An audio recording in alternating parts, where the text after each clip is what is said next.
I was lying at the bottom of the stairs in my own home, the home I'd lived in for 43 years, the home where I raised my son, the home where my husband Walter took his last breath.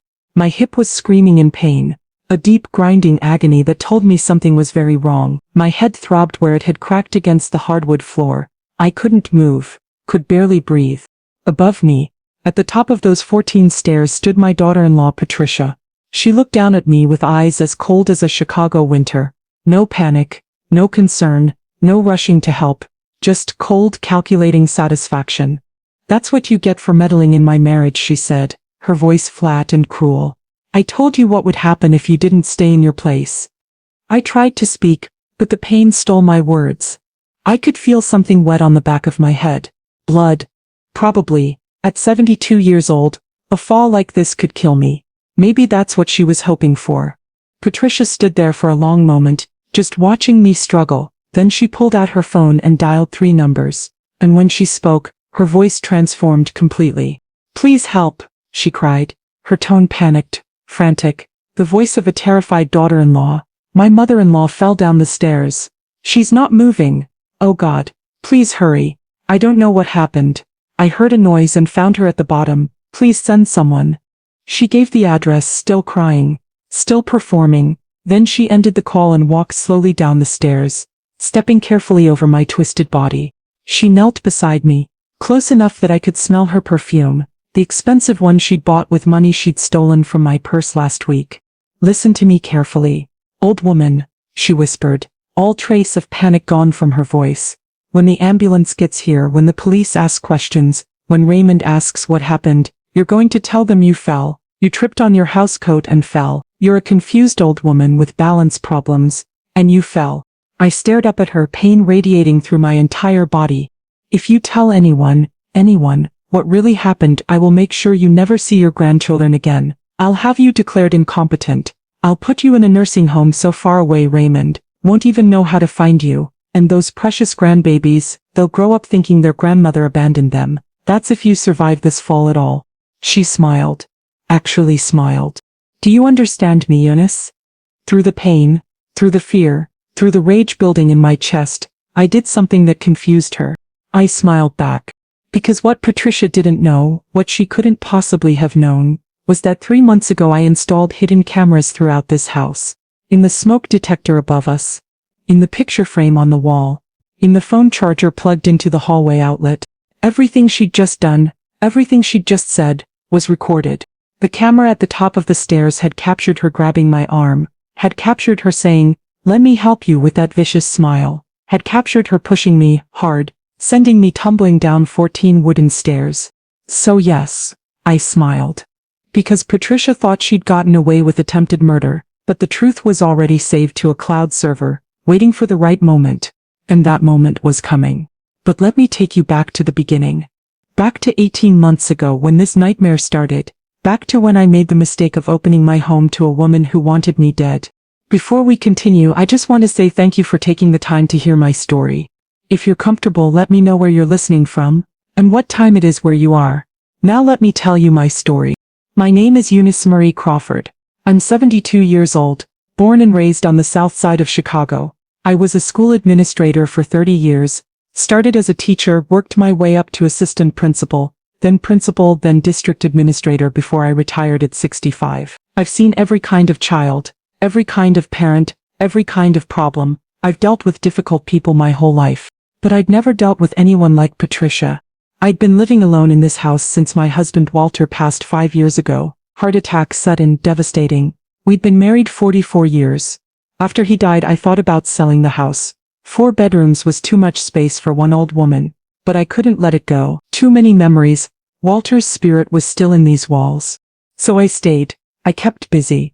I volunteered at church, taught Sunday school, helped with the food pantry. I had my friends, Mabel, who I'd known since we were girls, and the ladies from my book club and my neighbors who checked on me regularly.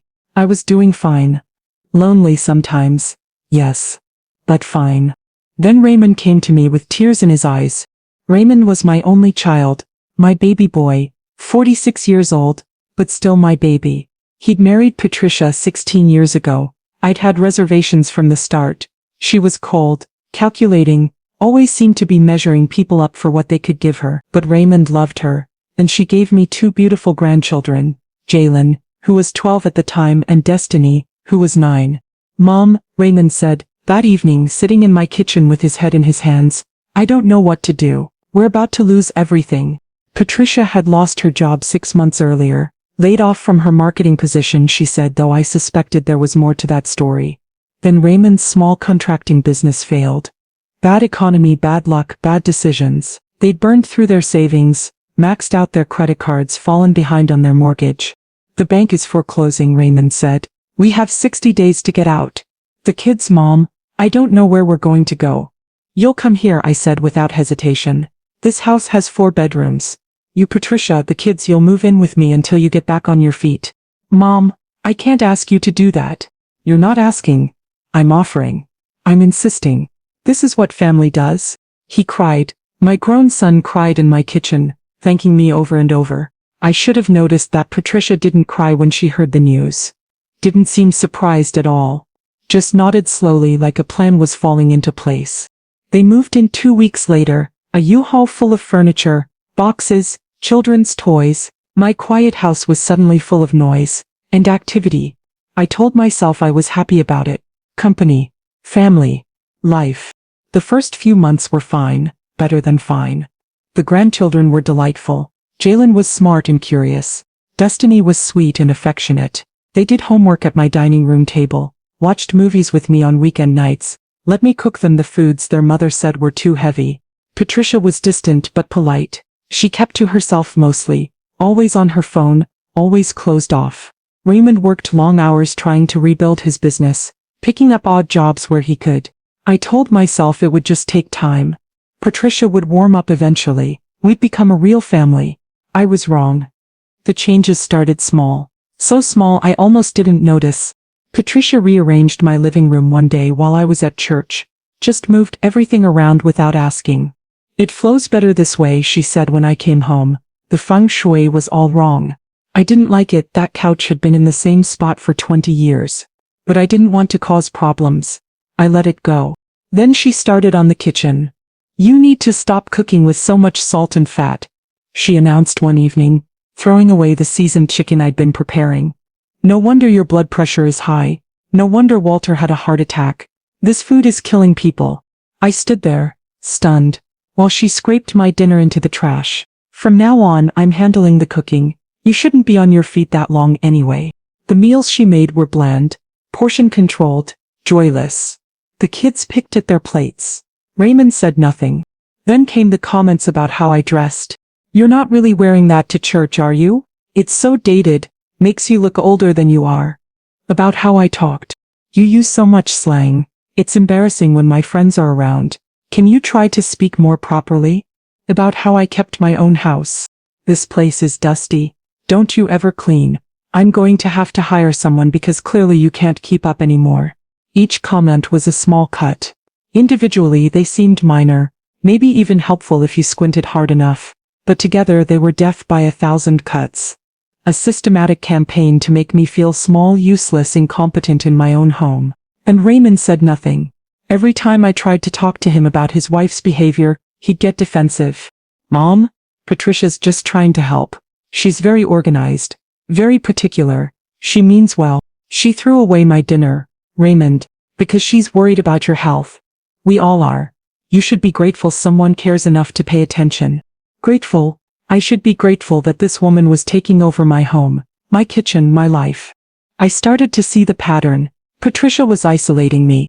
When my church friends came to visit, Patricia would hover, making them uncomfortable. Eunice needs her rest, she'd say, even if I was fine. Maybe you could call ahead next time instead of just dropping by? My friends stopped dropping by. When my neighbor Margaret invited me to her granddaughter's birthday party, Patricia answered for me.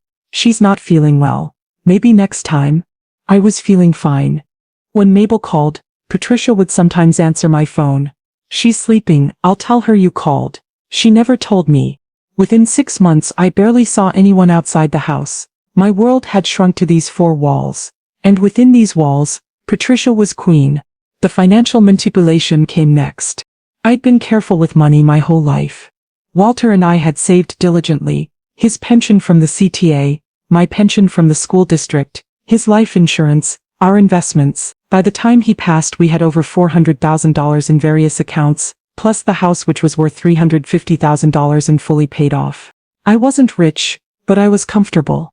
I could live on my pension and Social Security without touching the savings.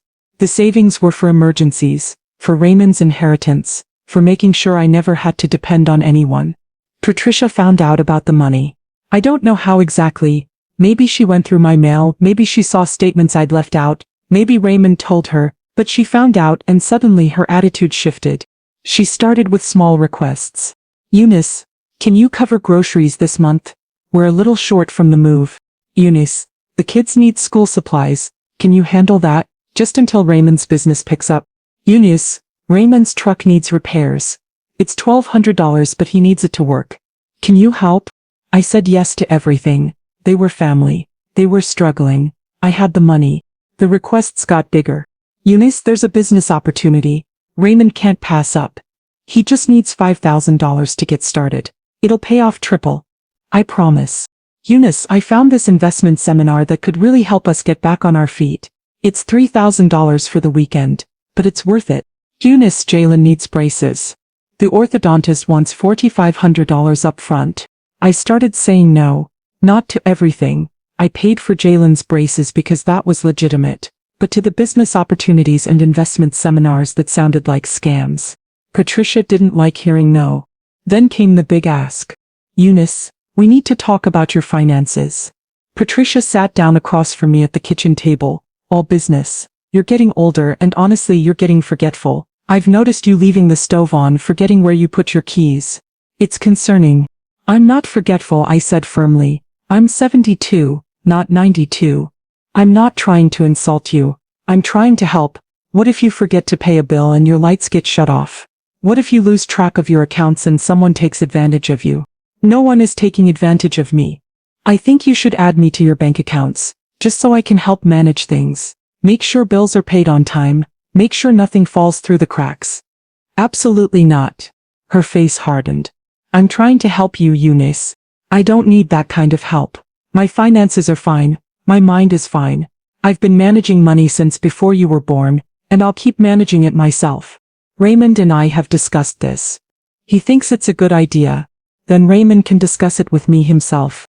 She stood up, her chair scraping against the floor. You're going to regret this attitude, Eunice. I'm trying to be nice, trying to help, and you're treating me like the enemy. Fine, have it your way. She walked out, and that's when the real abuse began. It started with small things. Gaslighting. I'd later learn it was called. I'd put my reading glasses on the side table and they'd disappear. I'd find them hours later in the refrigerator. You put them there, Eunice. You don't remember? See, this is what I was talking about. Your memory is going. I didn't put them in the refrigerator. I knew I didn't. My medication would go missing. I'd look for my blood pressure pills, and the bottle would be gone. Patricia would find it somewhere strange.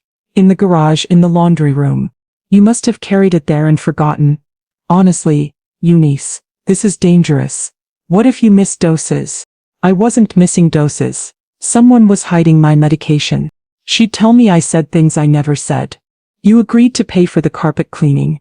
Eunice, remember, last Tuesday. I never agreed to that. You did. Raymond was there. You're scaring me, you really don't remember. Raymond would back her up. Mom, you did say that. Are you feeling okay? I started doubting myself. Was I losing my mind? Was I forgetting things? Was the dementia she kept warning about actually happening? Then the physical accidents started. She'd bring me tea that was scalding hot, not warning me, watching me burn my mouth. Oh, I'm so sorry. I thought it had cooled down. She'd leave things on the stairs, a shoe, a book, right where I'd trip on them. I've asked the kids 100 times to pick up after themselves. Are you okay? That looked like a nasty stumble. She'd forget to bring my walker when I needed it, leaving me stranded in a room. I thought you were fine. You're always saying you don't need help. Each incident was explainable on its own. An accident, a misunderstanding, a memory slip. But together, they formed a pattern of abuse that was impossible to prove. I tried to tell Raymond, son, I need to talk to you about Patricia. We were in his car, just the two of us. He was driving me to a doctor's appointment, one of the rare times I got Patricia out of my business. What about her?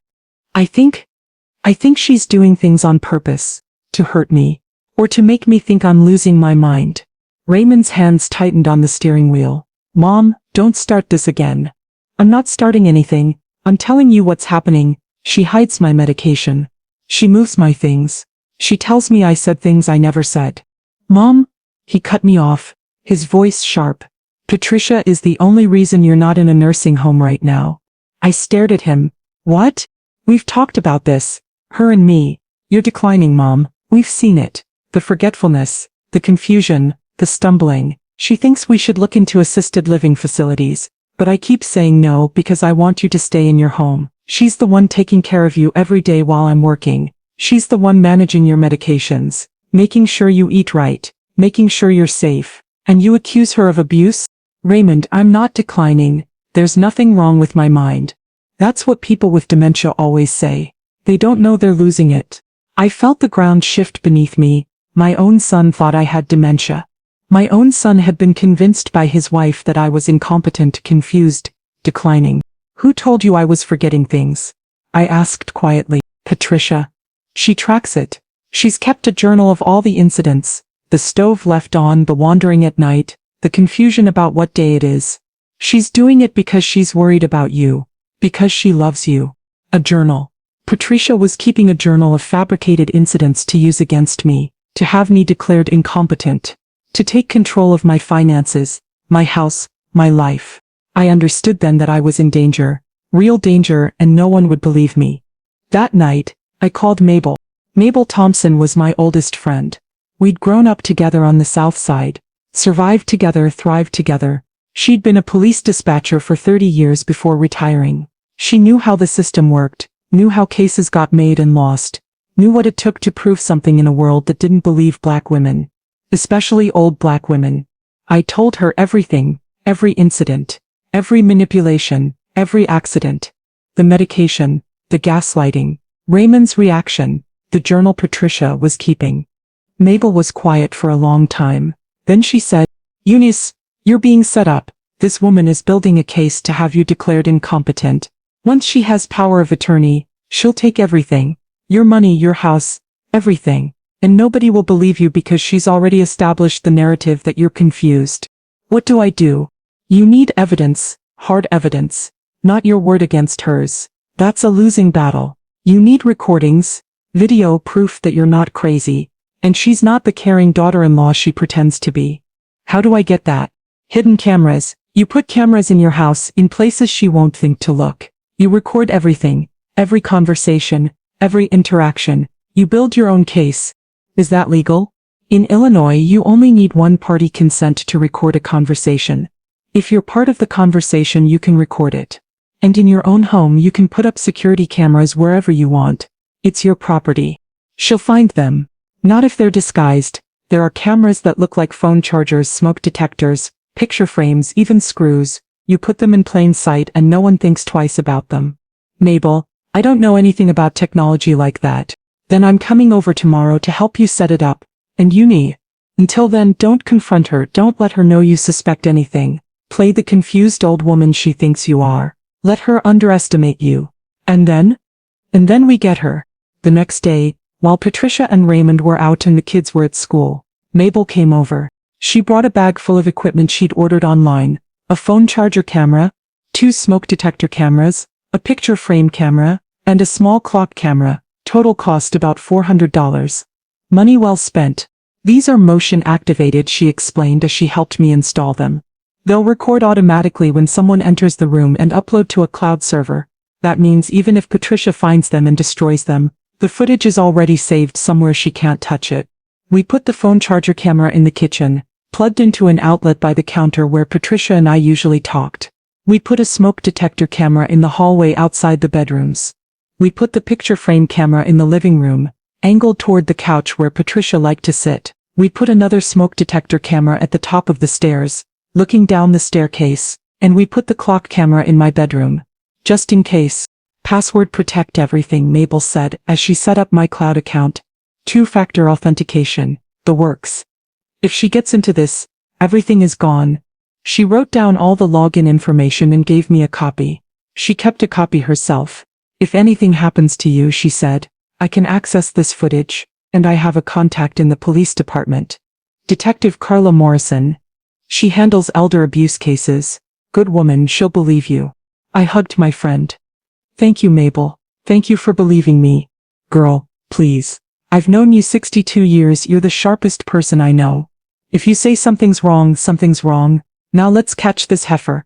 For 3 months I waited and watched and recorded. The cameras captured everything. Patricia, when Raymond wasn't home, her mask completely off. You useless old bitch. Why won't you just die already? You know how much money we'd have if you were gone? Raymond would inherit everything. We could sell this dusty old house and buy something decent. But no, you just keep hanging on, eating our food, wasting our time. Patricia taking my blood pressure medication from my nightstand, hiding it in her pocket, then later finding it in the garage and telling Raymond I must have had another episode. Patricia eating the special low-sodium meals she'd supposedly prepared for my heart condition, then microwaving a frozen pizza for me instead. She can't tell the difference anyway. Her taste buds are shot. Patricia pinching my arm hard enough to leave bruises when Raymond left the room, then pointing to the bruises later and saying, look how easily she bruises now. It's a sign of thin skin, poor circulation, she's declining fast. Patricia going through my filing cabinet, photographing my bank statements, my investment accounts, my will. On the phone with someone. She's got way more than we thought, almost $400,000 liquid plus the house. Once we get power of attorney, we can liquidate everything. Raymond will sign whatever I put in front of him. And the most damning footage of all, Patricia on the phone thinking she was alone. The nursing home in Springfield is perfect. Far enough that none of her church friends will visit. She won't last 6 months there. Those places are basically holding cells for old people waiting to die. And once she's declared incompetent, Raymond gets everything, which means I get everything. This house will sell for at least $350,000, plus her savings, baby, will be set. I watched this footage in my room late at night. Headphones in, tears streaming down my face. Not tears of sadness, tears of rage. This woman was planning to steal everything I'd worked for my entire life. She was planning to ship me off to some faraway nursing home to die alone. And she was using my son to do it. But I had proof now. I had evidence. I just needed to be patient, wait for the right moment. That moment came on a cold Tuesday morning in February, though not in the way I expected. The day Patricia pushed me down the stairs started like any other. I woke up early as I always did, made myself some tea in the kitchen while Patricia was still in bed. Enjoyed the quiet, the peace of having the house to myself for a few minutes. I went to get my purse from the hall table. I wanted to count the cash I kept there for emergencies. Last time I'd checked, there was $200 I'd been keeping track, suspicious that money was going missing. The cash was gone. All of it. The entire $200. I knew immediately who had taken it. The same person who'd been stealing from me for months. Small amounts here and there, always with some excuse or confusion when I mentioned it. Something in me snapped. 3 months of playing the confused old woman, 3 months of letting her abuse me, gaslight me, steal from me while I gathered evidence, 3 months of swallowing my pride and my rage to protect myself. I was done. When Patricia came downstairs an hour later, still in her robe, I was waiting. Where's my money? I asked, keeping my voice level. She yawned, pouring herself coffee. What money? The $200 that was in my purse. It's gone. I don't know what you're talking about, Eunice. Are you sure you had $200? Maybe you spent it and forgot. I didn't spend it. I didn't forget. Someone took it from my purse. Someone who had access to this house. Patricia turned to look at me, her eyes narrowing. Are you accusing me of something? I'm asking where my money is. I didn't touch your money. Maybe you're confused again. This is exactly what I've been telling Raymond. You're losing track of things. Money, medication, reality. I'm not confused. I know exactly what's happening in this house. I know what you've been doing. Something shifted in Patricia's expression. A flash of something, fear, anger, before she masked it. And what exactly do you think I've been doing? Stealing from me, hiding my medication, gaslighting me into thinking I'm losing my mind, planning to have me declared incompetent so you can take everything. She laughed. Actually laughed. Wow. The delusion is stronger than I thought. Raymond is going to love hearing about this latest episode. This isn't an episode. This is the truth, and I want you to leave. Leave? She set down her coffee cup. Leave where? Leave my house. Pack your things and get out. This isn't just your house anymore, Eunice. Raymond and I have been living here for almost 2 years. We have legal rights. You can't just kick us out. Watch me. No. Patricia stepped closer, her voice dropping low and dangerous. You watch me. Raymond and I have been talking. We're going to have you declared incompetent. We've got documentation. A journal of every time you've forgotten something, lost something, done something dangerous. I've got your doctor ready to testify about your declining mental state. By the end of the month, we'll have power of attorney. Then this house is ours. Your money is ours. And you'll be in a nursing home in Springfield, drooling on yourself while we spend your savings. You won't get away with this. Who's gonna stop me? You? She laughed again. A confused old woman that nobody believes? Raymond already thinks you're senile. Your church friends haven't visited in months. You're alone, Eunice. Completely alone. And there's nothing you can do about it. I'll tell Raymond everything. He'll believe me when he hears. He won't believe you. Patricia cut me off. Because I've spent 18 months making sure he doesn't. Every time you complained about me, I told him it was your dementia talking. Every time you tried to turn him against me, I cried and said you were confused, and it broke my heart. He believes me over you. He'll always believe me over you. Because I'm his wife and you're just his crazy old mother who can't remember what day it is. She was right in front of me now, close enough that I could see the hatred in her eyes, the contempt she'd been hiding for so long. So here's what's going to happen, she continued. You're going to go upstairs, get back in bed, and stay there. You're going to stop asking about money. Stop accusing me of things. Stop causing problems. You're going to be a good little old lady and wait quietly until the paperwork goes through. And if you fight me on this, if you make this difficult, I will make sure you regret it. Do you understand? I held her gaze. I want you out of my house. Her hand shot out and grabbed my arm, fingers digging in hard enough to bruise. She yanked me toward the stairs. I've had enough of your mouth, old woman. Get upstairs. Let go of me. She pulled me up the first few stairs, her grip iron tight. My walker was still by the front door. She'd forgotten to bring it to me again. My balance was precarious without it. You think you can threaten me in my own house? She hissed. You think you have any power here? You're nothing. You're an obstacle, and obstacles get removed. We were at the top of the stairs now, 14 steps down to the hardwood floor below. I could feel her shifting her grip on my arm, could see her calculating. Please, I said, not because I wanted to beg, but because I wanted it on camera. Please don't hurt me. Hurt you? She smiled. Cold. Cruel. I'm not going to hurt you, Eunice. You're going to fall. Old women with balance problems fall down stairs all the time. It's tragic, but it happens. Patricia, please. Let me help you, she said, her voice drooping with false sweetness. And she pushed. For a moment, I was weightless. Then gravity took over. I hit the first stair with my shoulder. Tried to grab the railing, missed, tumbled. Each stair was a new explosion of pain. My back, my hip, my head. The world spun. Wood and wall and ceiling flickering past. I landed at the bottom in a heap. The pain was everywhere. I couldn't move, couldn't breathe, couldn't do anything but lie there and stare up at the woman who'd just tried to kill me. She stood at the top of the stairs, watching, making sure it was done. Then, as I described at the beginning, she called 911, put on her performance, knelt beside me and made her threats. What she didn't know was that the smoke detector camera at the top of the stairs had captured everything. Her grabbing me, her pulling me up the stairs, her words, obstacles get removed, her saying let me help you with that vicious smile. The push, all of it. She thought she'd gotten away with attempted murder. She was wrong. The ambulance arrived within 8 minutes. EMTs rushed in, assessed me, stabilized my neck, loaded me onto a stretcher. The pain was indescribable. A broken hip, they said, probably a concussion, definitely internal bruising. Patricia played her role perfectly, crying, wringing her hands, telling anyone who would listen how she'd heard a noise, and found me at the bottom of the stairs. She's been so unsteady lately, she sobbed to the paramedics. We've tried to get her to use her walker, but she's stubborn. I'm always telling her to be careful on those stairs.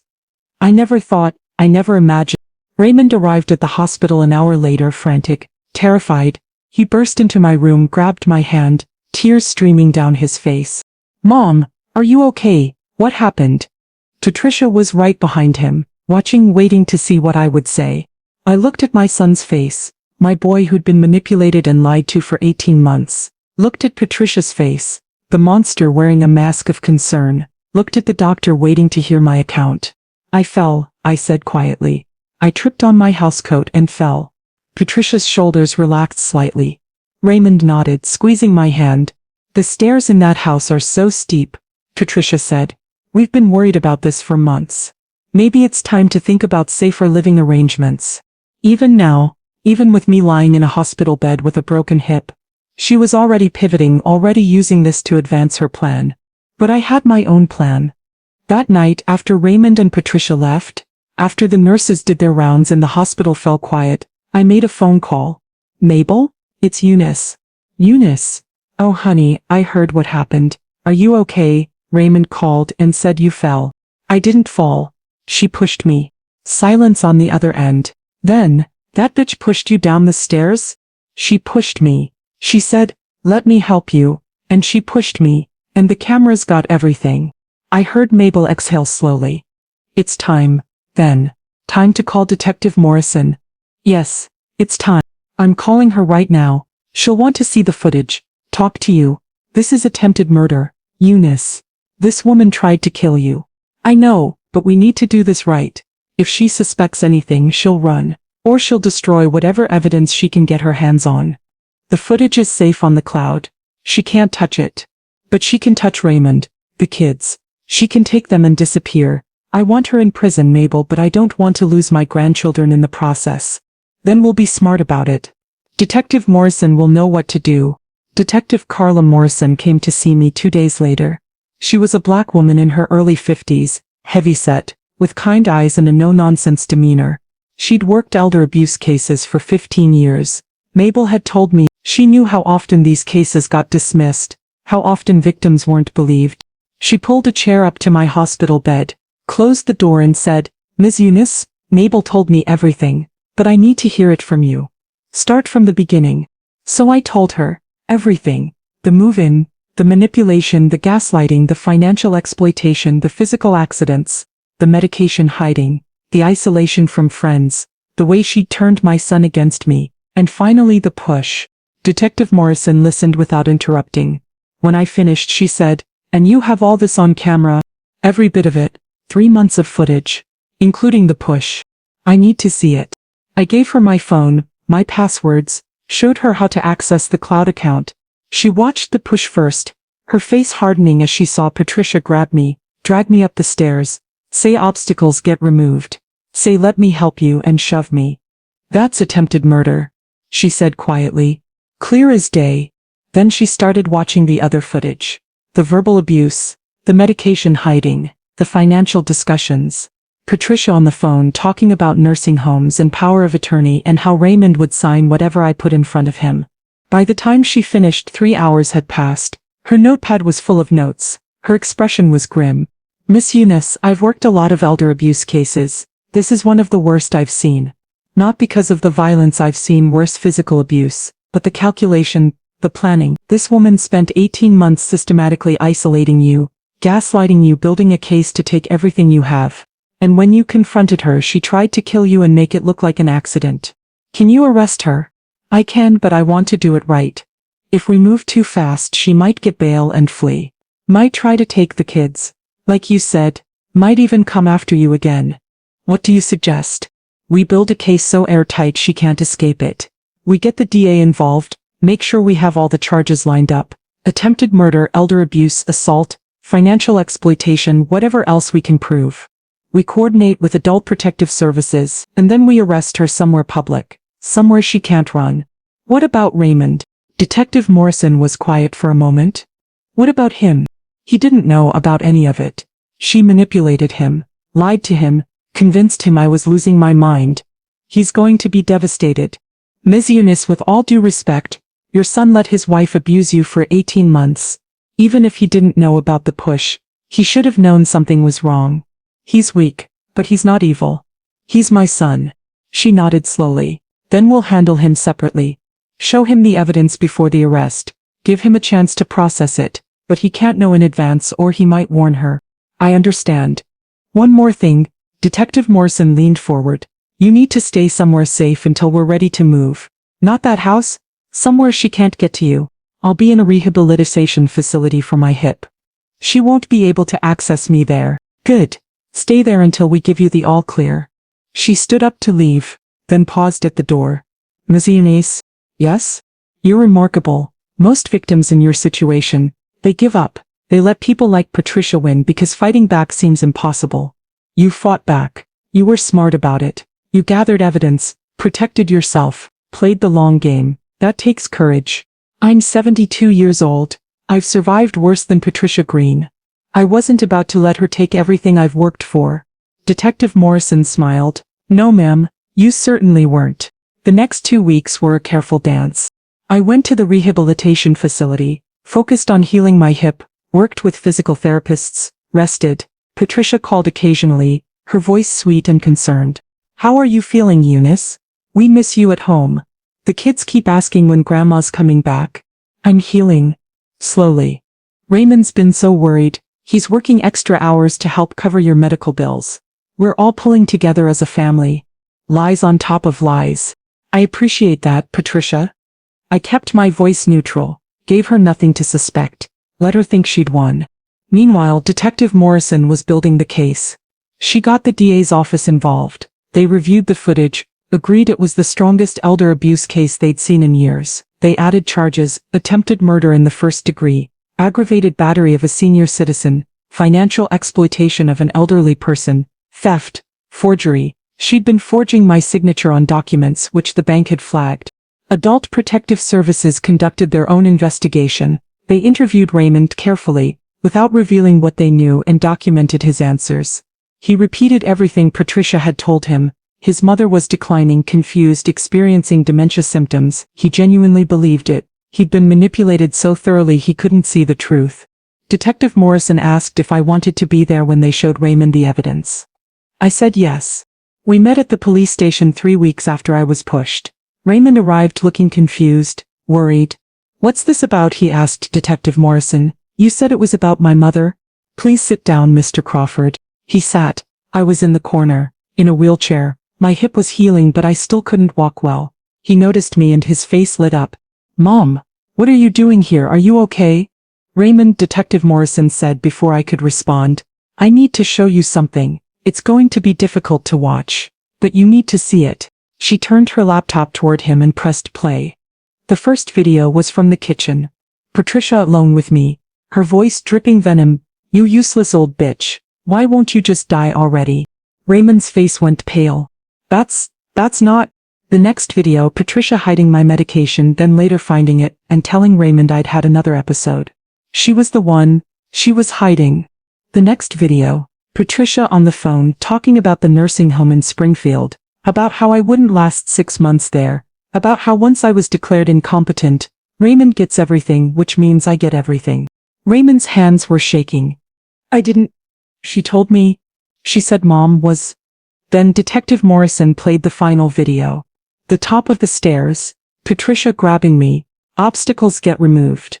Me saying please don't hurt me. Patricia smiling saying let me help you. The push.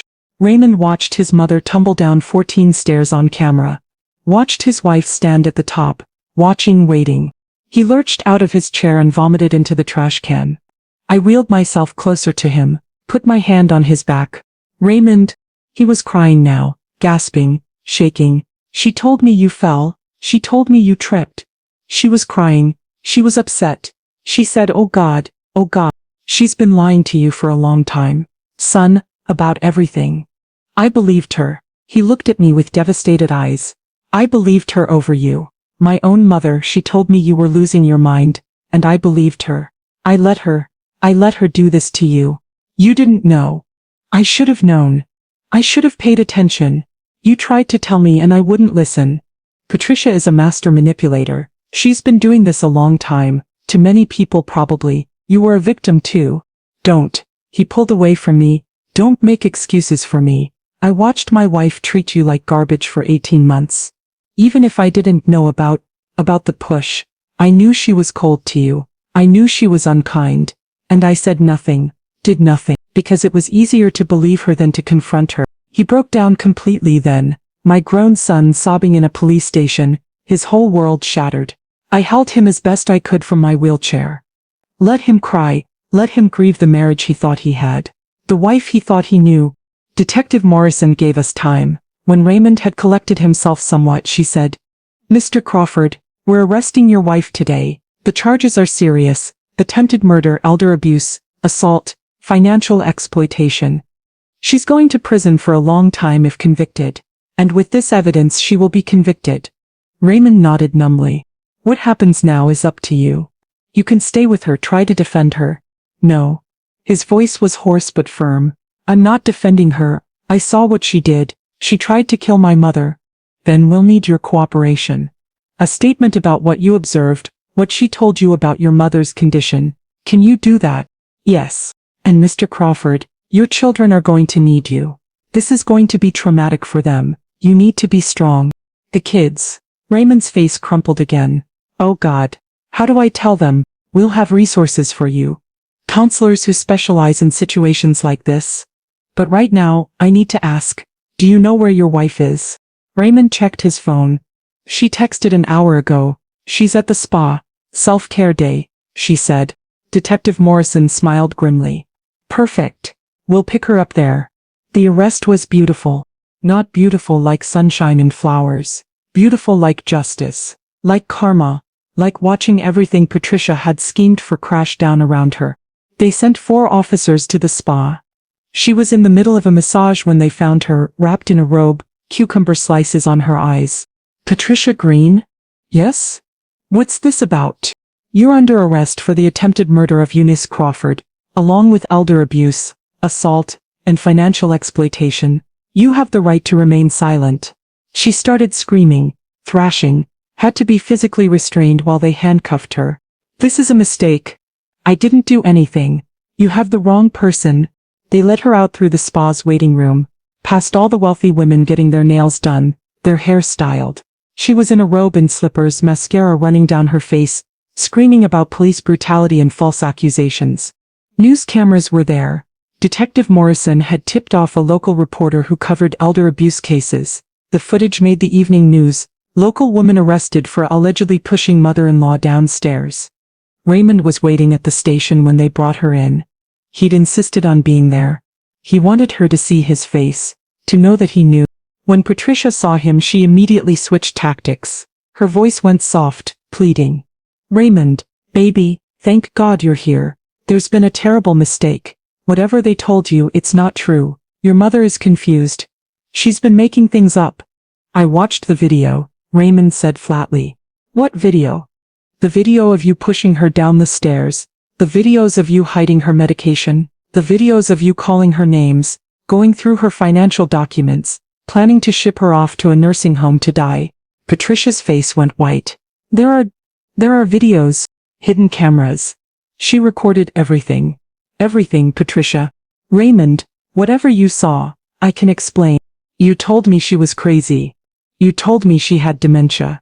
You made me believe my mother was losing her mind when the whole time you were the one making it happen. I was trying to protect our family. She's a danger to herself, to the kids. She's the most competent person I know." Raymond's voice broke. "And you tried to kill her. You pushed my mother down the stairs and then called 911 and pretended you found her. It's not what it looks like. It's exactly what it looks like. I watched you do it. Patricia, I watched you say, 'Let me help you,' and push her. I watched my mother fall down 14 stairs. And then I watched you threaten her at the bottom, before the ambulance came." Patricia's mask finally cracked completely. Her face twisted with rage. That old bitch was supposed to die. 14 stairs, and she's still alive. She's like a cockroach. And you, she turned on Raymond. "All pretense gone. You were supposed to be on my side. We had a plan: get the old woman declared incompetent, take her money, sell that dump of a house and start over. Everything was going perfectly until she started fighting back." "So you admit it?" Detective Morrison said. "Everything was planned." Patricia realized what she'd just done. Her face went pale again. I want a lawyer. You'll get one, take her away. They led her past Raymond, past me. I'd wheeled myself to the station to see this, past the news cameras still filming outside. She was screaming again about how this wasn't fair, how I was a liar, how everyone was against her. No one listened. The trial happened 6 months later. Patricia tried everything. She claimed the videos were doctored, that the audio was fake, that I had set her up because I didn't want her in my house. Her lawyer painted me as a controlling, manipulative mother-in-law who had concocted an elaborate scheme to destroy her son's marriage. The jury didn't buy it. The technical experts confirmed the videos were unaltered. The timestamps were authenticated. Multiple cameras from multiple angles all showed the same thing. The cloud server logs proved the footage hadn't been tampered with. And then there was the testimony. I took the stand, told my story, showed the jury my scars, the ones on my scalp from hitting the stairs, the ones on my hip from the surgery, the ones on my heart from being betrayed by someone my son loved. Raymond took the stand. Broke down again as he described how Patricia had manipulated him, how she'd made him believe his own mother was losing her mind, how he'd failed to protect the woman who had sacrificed everything to raise him. Even the kids testified, Jalen and Destiny, now 14 and 11, they talked about how their mother had told them Grandma was crazy and dangerous, how she'd instructed them not to listen to anything Grandma said, how she'd used them as weapons against me. The jury deliberated for 4 hours. Guilty on all counts. Attempted murder in the first degree, aggravated battery of a senior citizen, elder abuse, financial exploitation, forgery, theft. The sentencing hearing was a month later. Patricia's lawyer begged for mercy, cited her lack of prior record, her role as a mother. The judge wasn't moved. Miss Green, what you did to Eunice Crawford represents the worst kind of betrayal. You took advantage of an elderly woman's love for her family, her trust in her son, her generosity in opening her home. You systematically abused her, isolated her, gaslit her, stole from her, and ultimately tried to kill her. The only reason she survived is luck and the fact that she was smart enough to protect herself when no one else would. The evidence in this case, evidence that Mrs. Crawford had the foresight to collect, paints a picture of calculated, prolonged cruelty. This wasn't a moment of anger. This wasn't a tragic accident. This was an 18-month campaign of abuse, designed to steal an elderly woman's money, her home, and ultimately her life. For these reasons, I sentence you to 15 years in state prison, with no possibility of parole for at least 10 years. Patricia screamed, cried, had to be dragged from the courtroom. I sat there in silence, Raymond beside me holding my hand, and felt something I hadn't felt in almost 2 years, peace. The aftermath was complicated. Raymond filed for divorce while Patricia was awaiting trial. It was finalized before the sentencing. He got full custody of the kids, not that Patricia could have fought for them from a prison cell. He fell apart for a while. The guilt ate at him. He couldn't forgive himself for believing Patricia, for failing to protect me, for almost losing his mother to a woman he'd brought into our lives. We went to therapy together. Family therapy to heal what Patricia had broken. It was hard work, tears, accusations, painful truths. Raymond had to accept that even if he was manipulated, he'd also chosen comfort over confrontation, had chosen to believe lies because they were easier than the truth. I keep thinking about all the times you tried to tell me, he said in one session. All the times you said something was wrong and I brushed you off. I told myself you were getting older, getting confused. But really, I just didn't want to deal with it. I didn't want to see what was right in front of me. You see it now, I told him. That's what matters. Does it? Does it make up for what she did to you while I looked the other way? Nothing makes up for what she did. But you didn't do it. She did. And you're here now. You're trying. That counts for something. It took time, months, then years. But we rebuilt our relationship. Raymond and I built something stronger than what we'd had before. Actually, more honest, more real. The kids healed too, in their own way. They were young enough to be resilient, old enough to understand that their mother had done something terrible. They struggled with conflicted feelings, loving their mother while knowing she'd tried to kill their grandmother. I didn't badmouth Patricia to them. Didn't need to. The facts spoke for themselves. What I did do was love them, consistently and unconditionally. Showed them that family doesn't have to be toxic. That home can be a safe place. Raymond and the kids moved back into my house. My house that Patricia had wanted so badly that she'd tried to steal through murder and manipulation. We converted the basement into a suite for Raymond, gave the kids their own rooms upstairs, made it work. And I kept the cameras. Not because I didn't trust Raymond, but because I'd learned that you can never be too careful, that the people closest to you can be the ones who hurt you worst, that evidence matters when your word alone won't be believed. 2 years after the trial, I hosted my first big Sunday dinner since before Patricia moved in. The dining room table was full, Raymond and the kids, Mabel and her husband, Detective Morrison who'd become a friend, my church friends who'd finally started visiting again, neighbors who'd heard my story and wanted to show support. I made all my favorite dishes, the ones Patricia had said were too heavy, the ones she'd thrown in the trash, the ones she'd tried to blame for Walter's death. Collard greens and mac and cheese and fried chicken and sweet potato pie. Soul food, the food of my childhood, my heritage, my home. We said grace. We ate. We laughed. We told stories. At one point Mabel raised her glass. To Eunice, the smartest, strongest, most stubborn woman I know, who refused to be a victim and caught that heifer on camera. Everyone laughed. Everyone drank. Raymond caught my eye across the table, his expression full of love and regret, and gratitude all mixed together. To Mom, he said quietly, who I'll spend the rest of my life making it up to. You don't have to make anything up to me, baby. Just be here. That's enough. Later that night, after everyone had gone home and the dishes were done and the house was quiet, I sat in my living room in Walter's old chair and thought about everything that had happened. I thought about Patricia, sitting in a prison cell for the next 15 years. I didn't feel sorry for her. I didn't feel vengeful either. I just felt done. She was where she belonged. She couldn't hurt me anymore. I thought about Raymond, sleeping downstairs with his kids nearby, slowly putting his life back together. He'd made mistakes, big ones, but he was my son, and he was trying, and that mattered. I thought about the hidden cameras still recording, the footage still uploading to the cloud, my insurance policy, my protection, the thing that had saved my life. And I thought about all the other elderly women out there in situations like mine, being abused by family members, by caregivers, by people they trusted, being gaslit, and manipulated and told they were crazy when they knew the truth, being dismissed because they were old, because they were black, because they were women, because society doesn't believe people like us. I'd gotten justice, but so many others don't. That's why I started speaking out, going to senior centers, churches, community groups, telling my story, warning other elders about the signs of abuse, teaching them about their rights, about documentation, about hidden cameras and cloud storage, and how to protect themselves. Don't wait for someone else to believe you. I tell them, make them believe you, get evidence, be smart, be patient, and when the time is right, strike. I'm 74 now. My hip aches sometimes where it broke, especially when it rains. But I'm alive. I'm healthy. I'm surrounded by people who love me.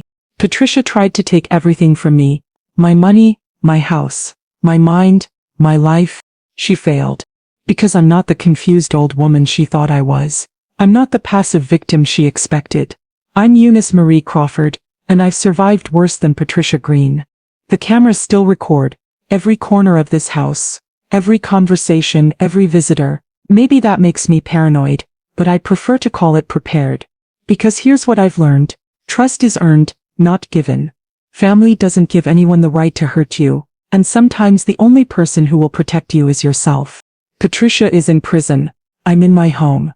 My son is healing. My grandchildren are thriving. And that hidden camera at the top of the stairs? It told the truth when no one else would listen.